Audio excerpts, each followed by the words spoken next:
For more now, let's bring in Adam Goodman, a GOP strategist, and Tampa Bay Times columnist Mustafa Tameez, a Democratic strategist, former consultant to the Department of Homeland Security. Welcome to you both. Appreciate your time. Adam, let's start with you here because, listen, you have New York Congressman Republican Lee Zeldin. He was quick to pounce on Twitter here regarding the hearing with McGuire. He said that the chairman's opening statement was, quote, full of shiff.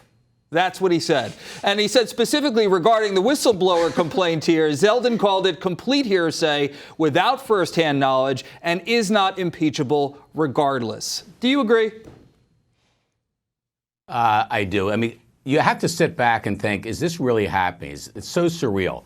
We're watching, in essence, a public execution that's being pushed by a party, and they got there before they saw any evidence, witnessed any proof.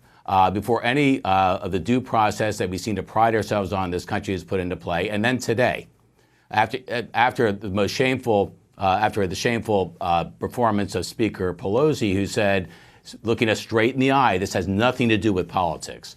We saw a shameful display when Congressman Schiff, the head of the House Intelligence Committee, put a legal shiv into the side of a 36-year Navy veteran. This isn't just another Navy guy. This is a Navy admiral, highly decorated, headed the Navy SEALs for many, many years, and he was accused by Congressman Schiff and others on that panel today of being a lawbreaker. I mean, how far are they willing to go to be judge and jury on a decision that should be reserved for a year from now or so in the American election of 2020? How far will the Democrats go before they cross all lines of credibility and do what we saw in Lewis Carroll's Alice in Wonderland when the Queen admonished the King, sentence first, verdict afterwards? Mustafa, before we move on, House Intelligence Committee Chairman Adam Schiff today during the hearing, he made up his own parody version of that phone call between President Trump and the Ukrainian leader. And today, President Trump, he addressed Adam Schiff. Let's take a listen to what he said. And I have to put up with Adam Schiff on an absolutely perfect phone call to the new president of Ukraine. That was a perfect call. But Adam Schiff doesn't talk about Joe Biden and his son walking away with millions of dollars from Ukraine and then millions of dollars from China.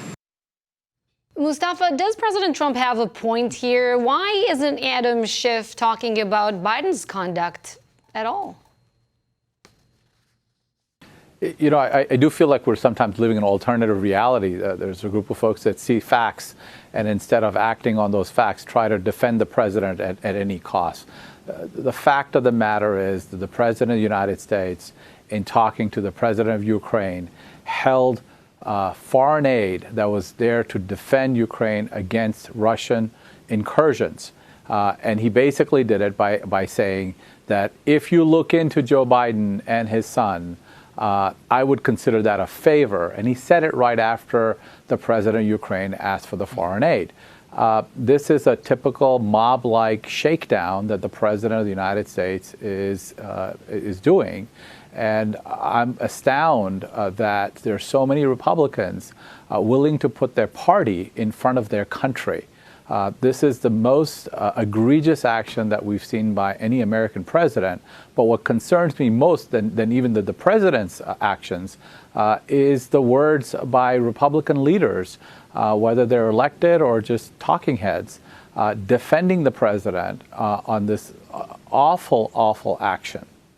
Let me ask you both of this question, gentlemen, because, Mustafa, you just mentioned the president asking for this favor, asking for this investigation. How is that any different than what three senators did, including Senator Bob Menendez from New Jersey, a Democrat, who wanted an investigation, more information on Paul Manafort in the Russia investigation, and also tied that and threatened the prospect of withholding U.S. aid?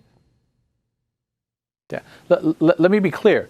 This is the president of the United States asking a What foreign about the vice government president of the head. United States? Let me be clear. Let me just finish the president of the United States holding foreign aid and saying to another president, can you investigate my opponent when in reality that investigation has happened? People have found no facts around it. The only people accusing Vice President Biden of anything are conspiracy theorists. There's no facts. There's no information to go after. The President Trump says alternative facts, then creates an alternative reality, and then you begin to see Republicans rally to his support. And history will judge people. What people are saying on video will long outlive them. Their grandchildren will come back and look and see what their forefathers have done. And it's just completely disgraceful.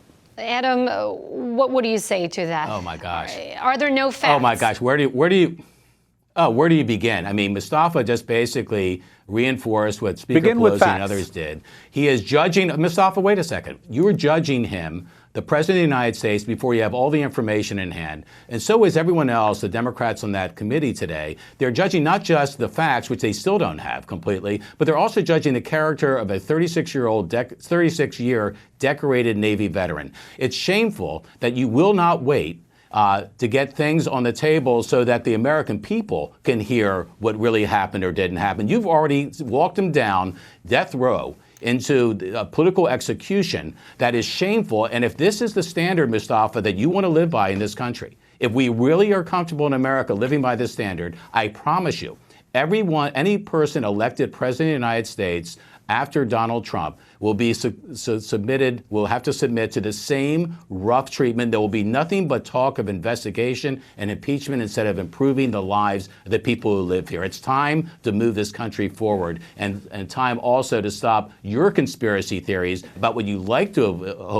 hoped happened in the Oval Office conversation, as opposed to what really did. Wait for the evidence to come in, for heaven's sake. Adam, very quickly, are you troubled by the allegations in the whistleblower complaint, though, that there was a cover-up on the part of the White House and the allegation that this information, the transcript, was moved to a different server for classified information?